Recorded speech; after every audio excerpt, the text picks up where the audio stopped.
Radio Ténébris, la radio où l'horreur s'immisce.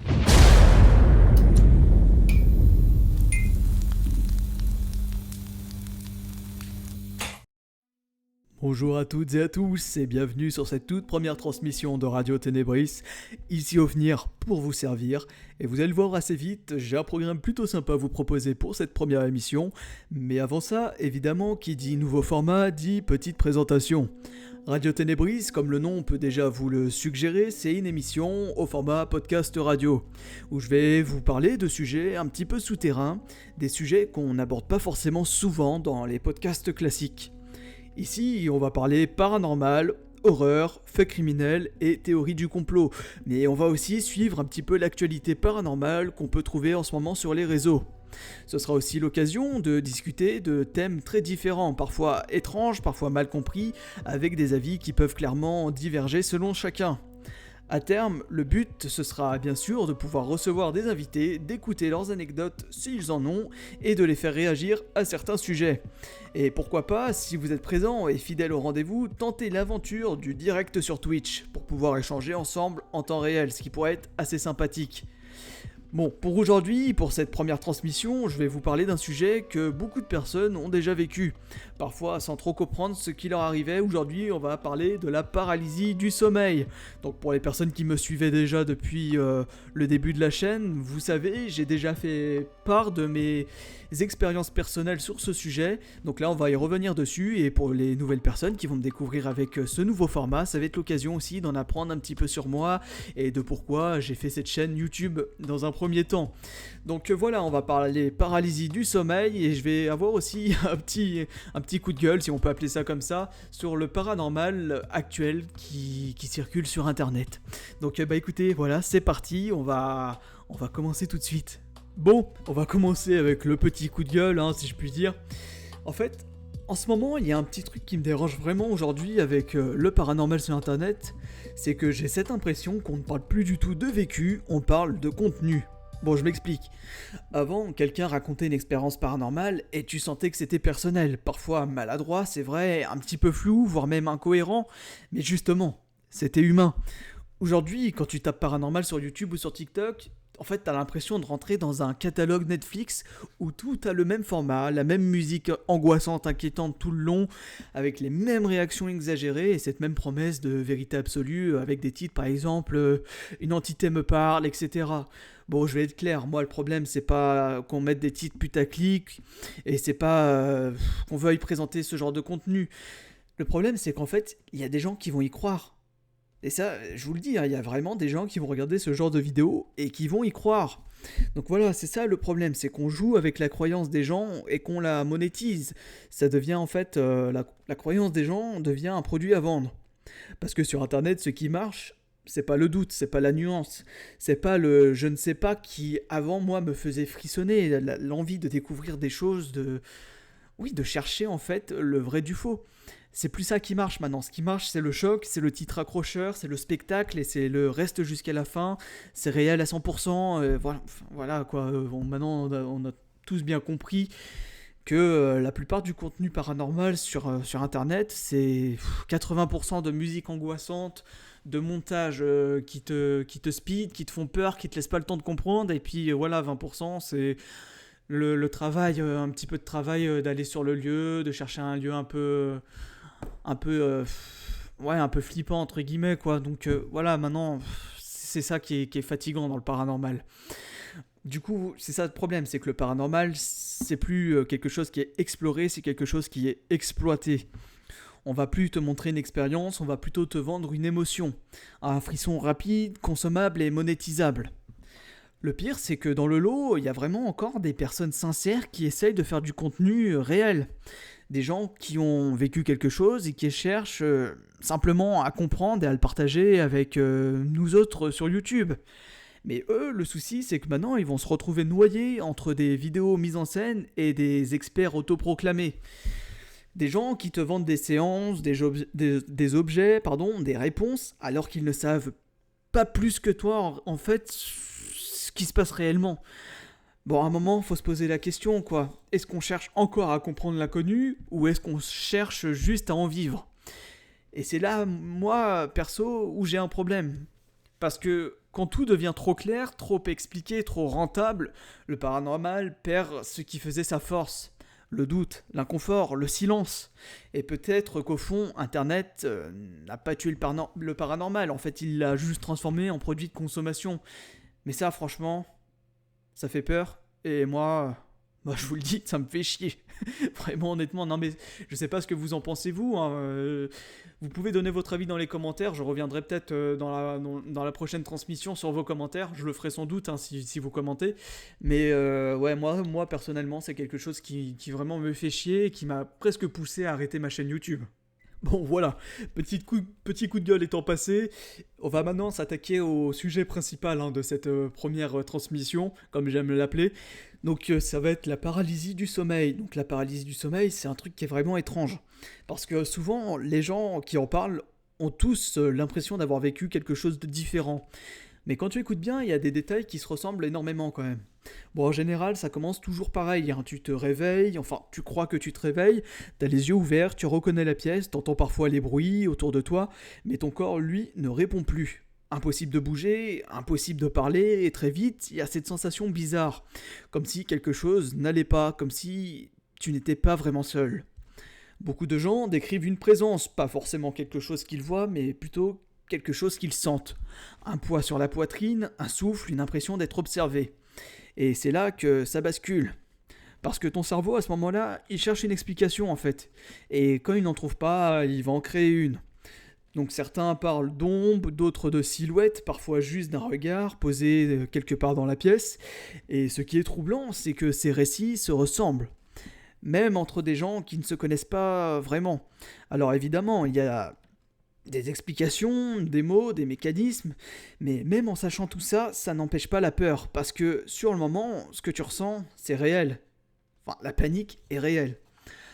La présence est réelle aussi, et c'est peut-être ça le plus dérangeant. Ce n'est pas tant ce que tu vois, c'est ce que tu ressens. La sensation d'être coincé entre deux états, ni vraiment endormi, ni complètement réveillé, un endroit étrange où le corps dort encore, mais où l'esprit, lui, il est déjà ailleurs.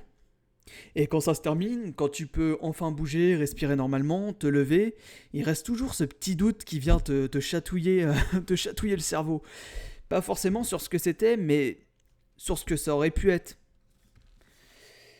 Donc, pour le coup, la paralysie du sommeil, moi je parle pas de ça, au hasard dans cette transmission parce que je l'ai vécu. Moi, ça a commencé en fait, si vous voulez, quand j'avais 17 ans. Bon, au début, c'était presque soft, je pourrais dire. Enfin, tout est relatif. Hein. C'était des hallucinations assez rapides, si vous voulez. Terrifiantes, oui, mais encore supportables. La toute première fois, je me souviens très bien. J'ouvre les yeux, je vois ma porte et devant, une ombre fixe, immobile, qui me regarde. En même temps, j'ai ce bourdonnement dans la tête. C'est une pression incroyable dans tout le corps aussi. Donc en gros, il est impossible de bouger, impossible de parler et impossible même d'appeler à l'aide. Pourtant j'ai essayé, hein, j'avais vraiment besoin que quelqu'un vienne me sortir de cet état, mais impossible. Bon, dès comme ça, j'en avais fait 3, quand je vivais encore chez mes parents, et puis soudain, plus rien. Comme ça, au bout de 4 ans, 4 ans de calme.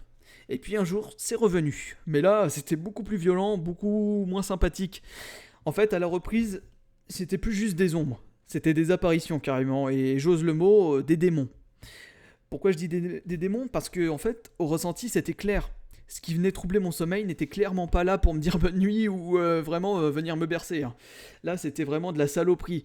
Et à force, tu reconnais les signes, tu sais quand tu bascules dans cette paralysie du sommeil, tu quittes ton rêve pour revenir à la réalité, mais être bloqué dans un entre-deux, enfin, c'est vraiment très bizarre. Hein. Je sais pas si certains d'entre vous l'ont vécu. Si c'est le cas, pareil, hein, faites-en part dans les commentaires, je reviendrai dessus pour la prochaine émission. Mais voilà, au ressenti, en fait, c'est vraiment très très bizarre. Donc, à force, tu reconnais les signes, et dès que la paralysie du sommeil commence, la présence, en fait, si vous voulez, à me sauter dessus directement pour m'étrangler ou pour m'empêcher de me réveiller. Hein. Clairement, là, le but, c'était de me maintenir dans cet état et puis peut-être, de me faire du mal. Je dirais pas de me tuer, je sais pas s'ils en ont la capacité et l'intérêt, mais ouais, c'était vraiment de te faire peur, de te faire mal, de t'étrangler, enfin voilà. Et là, il y a un truc étrange, si vous voulez, qui se passe. le corps humain, aussi fragile qu'il soit, il va pas se laisser faire. J'ai eu cette sensation en fait de mort imminente. Je me suis dit bon bah voilà, là, je suis dans la merde, je peux rien faire, je vais me faire étrangler. Et c'est ça qui m'a fait en fait sursauter hors de mon sommeil. Et donc bah là je me réveille. Bon, même si mes yeux étaient déjà ouverts, je reprends conscience si vous voulez et je reprends le contrôle de mon corps. Je peux bouger et puis voilà, tout redevient calme d'un coup. Sauf que lui, mon cœur, je peux vous le dire, hein, il n'était pas revenu à la normale, il battait bien vite. Hein. Bon après ça, j'en ai refait 2 autres, quasiment identiques. Bon, ça arrivait toujours au même moment, hein, quand un rêve basculait bizarrement en cauchemar, comme si quelque chose se servait, si vous voulez, du rêve comme une porte d'entrée. Avec le temps, je m'y suis habitué, et c'est peut-être le plus étrange, parce qu'à force, j'arrivais à en sortir presque instantanément. Je me disais juste, bon, ok, tu sais ce qui t'arrive, reste calme, ça va passer, t'as ce bourdonnement, t'as cette pression, t'as l'impression que ton cerveau vibre, bon, c'est bizarre, mais bon, tu sais ce que c'est, ça va passer, ça passe à chaque fois. Et en me disant cette simple phrase, bah ça marchait. Là où avant, ça durait environ 40 secondes, parfois un petit peu plus, bah là, en 5 secondes, c'était plié. Hein. Bon, honnêtement, la peur avait laissé place plutôt à l'agacement, si vous voulez. Je me disais juste, ah putain, c'est relou, plutôt que, ah merde, qu'est-ce qui se passe, oh, il y a un fantôme, c'est bizarre, j'ai peur, machin. Je me disais, genre, juste, putain, vas-y, tu fais chier, mec, je suis en train de dormir, me casse pas les couilles. Voilà, c'était vraiment ça, l'esprit, quoi. Bon, et c'est là qu'il m'est arrivé un truc un petit peu plus troublant quand même. Enfin, c'est vraiment l'expérience la plus troublante et la plus chaude que j'ai eue en fait en termes de paranormal. Parce que là, c'était aussi auditif. Si vous voulez, j'avais pas de bourdonnement, j'avais pas de pression. Bon, j'avais cette incapacité de bouger où j'étais paralysé, d'où la paralysie du sommeil. Et là, bref, donc la porte de la chambre s'ouvre et j'entends une voix murmurer. Et là, il faut savoir que c'était en fait la voix de ma femme. Bon, à l'époque, c'était simplement ma petite copine et pour des raisons, qui me sont personnelles, on devait faire chambre à part, etc. Enfin bref, je vais pas épiloguer dessus, sinon ça va vraiment durer des heures. Enfin bref, voilà, cette entité qui avait la voix de ma femme. Bah, j'étais un peu surpris, je la vois ouvrir la porte et je réponds bêtement. Bah, qu'est-ce qu'il y a? Parce qu'elle m'a dit chut, fais pas de bruit, c'est moi. Avec la voix de ma femme, j'ai trouvé ça vraiment très très bizarre, donc je lui demande qu'est-ce qu'il y a. Et là, en fait, je vais entendre cette entité qui se faisait passer en fait pour ma copine ricaner. Donc là, elle se met à ricaner. Et à ce moment précis, je commence à comprendre. Je me dis, bah, c'est quand même bizarre. Ah, bah tiens, je peux plus bouger. Ah putain, merde. Ok, j'y suis. Donc voilà, je commence à me dire ça. Et du coup, bah là, la présence va commencer au moment où je commence à réaliser, à se glisser en dessous des draps. Donc je vois les draps bouger, c'est vraiment réaliste, hein, c'est vraiment réel, je suis réveillé en soi. Et je la sens en fait remonter le long de mes jambes. Je sens la sensation, je la sens frotter, je sens tout quoi. Et là, je ressens vraiment une aura qui commence à vraiment être mauvaise. Donc je sais pas, c'est une intuition, je me dis non, c'est pas elle, il y a quelque chose de bizarre. Et puis là, je sais pas, je sens que ce qui est avec moi, c'est pas bon. Donc j'arrive à la dégager du lit, donc j'arrive à reprendre contrôle de mon corps. Je m'assois, et là je vois devant moi une forme lumineuse, verte, vraiment, mais verte fluo quoi. Et tout ce qui m'a marqué, c'est ses longs cheveux aussi qui retombaient. Donc là je réfléchis pas, hein. Je vous le dis, je gueule, je me mets à gueuler à 3h du mat. Il y avait les beaux-parents juste à côté, bon ça les a pas réveillés eux. Mais je me suis mis à gueuler. Et enfin, je crois que j'ai dit un truc comme ah, dégage de là, ou un truc comme ça, mais assez fort. Et je lui ai envoyé un coup de pied, si vous voulez, en plein dans la gueule, tout simplement. Bon, là, j'en rigole, hein. Mais sur le coup, je sens l'impact, en fait. Je sens sa tête sur mon pied, je lui envoie en plein dans la tronche. Et là, je la vois s'effondrer sur le lit en pleurant. Et le plus troublant, en fait, c'est qu'elle pleure avec la voix de ma femme. Et là, je me dis, putain, merde, qu'est-ce que j'ai fait? Donc là, forcément je me sens super mal, hein, je me sens très mal et je m'excuse. Je lui dis ah ça va, je suis désolé. Écoute, je dormais, tu m'as vraiment fait flipper, fais pas ça quoi, c'est enfin voilà, ne fais pas ça. Et d'un coup en fait, au moment où je veux poser ma main sur la personne que je pensais être ma femme, et je pose ma main dans le vide, il y a plus rien. Je suis tout seul. Là d'un coup, je me retrouve en plein milieu de la pièce dans le noir comme un con, dans un gros silence. Et je vous laisse imaginer en fait mon état, hein. Je comprends rien du tout de ce qui vient de se passer, je comprends rien de ce qui vient de m'arriver. Et d'un coup, mais j'ai un frisson comme je n'ai jamais ressenti, un gros frisson en me disant « Putain, t'as peut-être vécu un truc bizarre là ». Bon, depuis maintenant, les paralysies du sommeil, ça m'arrive encore. Bon, c'est toujours après un cauchemar, mais j'ai plus d'apparitions comme ça. Là, vraiment, je vous dis, c'était le truc le plus dingue qui m'est arrivé en termes de paranormal dans ma vie, hein. Là, en ce moment, bah, ça m'arrive de temps en temps, et c'est juste, en fait, si vous voulez, un noir total, un bourdonnement, et cette pression dans tout le corps. Donc, franchement, même aujourd'hui, je sais toujours pas quoi en penser. Bon, est-ce que c'était des rêves très réalistes, mais au début, ça aurait pu, mais maintenant, je vous dis, avec cette apparition que j'ai eue, cette apparition et ces hallucinations auditives, je me dis, j'étais réveillé, quoi, j'étais debout, je voyais encore les choses alors que j'étais réveillé. Donc, je sais pas quoi en penser, franchement, c'est très très bizarre. Je sais pas si vous avez eu ça, hein. Franchement, j'insiste sur le fait de participer aux commentaires parce que c'est là où ça va être un peu le nerf de ce format. C'est vraiment de partager des choses avec vous et que vous aussi vous partagez avec moi, que je puisse revenir dessus dans de prochaines émissions. Bon, après tout ça, oui, je pense qu'on peut tout expliquer, mais vraiment, quand tu l'as vécu, après tout ça, tu comprends pourquoi certains n'y voient pas qu'un simple bug du cerveau ou un simple rêve. Bon, écoutez, c'est tout pour cette parenthèse paralysie du sommeil. Bon, j'insiste, hein, sur ce détail, venez dans les commentaires, je vous en prie, pour me faire part de votre expérience. C'est vraiment quelque chose qui m'intéresse grandement et j'aimerais beaucoup pouvoir revenir sur ce sujet dans la prochaine émission, histoire de voir ce que vous avez vécu. Donc, si vous pouvez me faire ce plaisir, s'il vous plaît, n'hésitez pas et puis je l'accueillerai avec grand plaisir. Bon, je voulais vous parler, avant de finir cette première transmission, qui est un peu la transmission test, je voulais vous faire plutôt une recommandation en jeu vidéo. Donc là, on va passer sur un univers plutôt horreur que paranormal. Donc on va parler du jeu vidéo Blood West, qui est un jeu qui est sorti en 2022 déjà, ça date un peu. Donc j'ai pu le tester parce qu'il avait été offert par Epic Games, par la plateforme Epic Games, et ça m'a permis de l'essayer. Et franchement, je vais vous dire, j'ai passé un super moment, j'ai bien kiffé. Donc c'est un petit FPS qui ne paye pas de mine comme ça, qui a une patte graphique un peu spéciale, qui est un peu rétro, donc il n'y a pas besoin d'une grosse config pour y jouer, tout le monde peut le tester, il doit plus être très cher en plus maintenant. Donc vous allez devoir vous retrouver dans un milieu post-apocalyptique, en fait, si vous voulez, il y a un rite un peu indien, ça tourne au fait autour des mythes amérindiens, et vous allez être réincarné dans un corps de cow-boy américain, donc voilà, votre but, ça va vraiment être de terrasser le mal qui ronge cet univers-là. Et au tout début, le jeu, il est pas si simple, hein. C'est vraiment même assez compliqué parce que vous avez pas de loot et vous allez devoir évoluer plutôt en mode furtif, passer à travers les zombies, essayer de récupérer du loot discrètement et des items que vous allez pouvoir plus tard revendre pour améliorer votre équipement. Donc au début, c'est vraiment très très angoissant parce que ouais, en plus les ennemis vous font bien mal. Donc franchement, ouais, j'ai passé un super bon moment à essayer de m'infiltrer. Après, en plus, c'est très grisant parce que vous réussissez avec le fruit de vos efforts à acheter des équipements et là, vous commencez un petit peu à marcher sur les premiers ennemis, à vraiment leur rouler dessus, à les éclater. Donc là, c'est vraiment très très grisant comme sensation. Donc ouais, c'est un très très bon petit jeu vidéo que je vous recommande. N'hésitez pas à aller voir des vidéos sur YouTube pour voir de quoi il s'agit. Donc je vous répète le nom, c'est Blood West.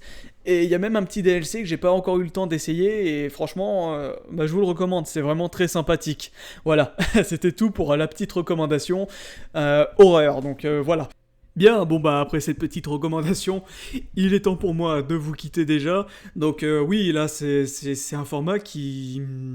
C'est une première, enfin c'est plutôt en tout cas une première transmission qui est assez courte parce que voilà, ça va vraiment être la transmission test. On va voir si elle est bien accueillie par vous, j'espère qu'elle le sera, j'espère qu'en tout cas vous trouvez l'idée sympathique. Bon bien sûr, hein, c'était pas parfait pour une première transmission, hein, c'est forcément, voilà, c'est la première, j'espère que je vais évoluer grâce à vous. En tout cas, j'attends avec impatience votre retour et vous inquiétez pas parce que j'ai été très très peu actif pendant plusieurs années maintenant, hein, sur ma chaîne YouTube. Ça fait bien 2 ans maintenant, hein, que j'ai pas fait de vidéo. Donc écoutez, là je suis motivé, j'ai ce nouveau format qui me plaît bien, j'ai trouvé mon petit truc et je pense que maintenant je vais revenir un petit peu en force, hein, je je vais continuer à publier ce genre de contenu. J'ai aussi également, en parallèle avec le premier sujet que j'ai évoqué au début de Radio Ténébris, de cette première transmission, sur le fait que le paranormal était devenu maintenant plutôt quelque chose de commercial plutôt que quelque chose qui nous fait rêver.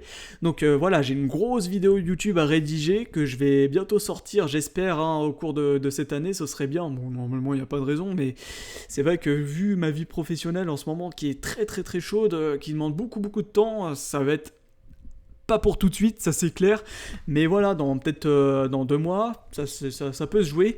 Donc voilà, je fais pas de promesses, mais une grosse vidéo qui va sortir et qui va être très intéressante. Si vous voulez, je vous donne déjà le nom, ça s'appellera Internet a tué le paranormal. Donc voilà, je pense que maintenant vous pouvez faire le lien avec ce que je vous ai dit auparavant, déjà en première partie de cette transmission.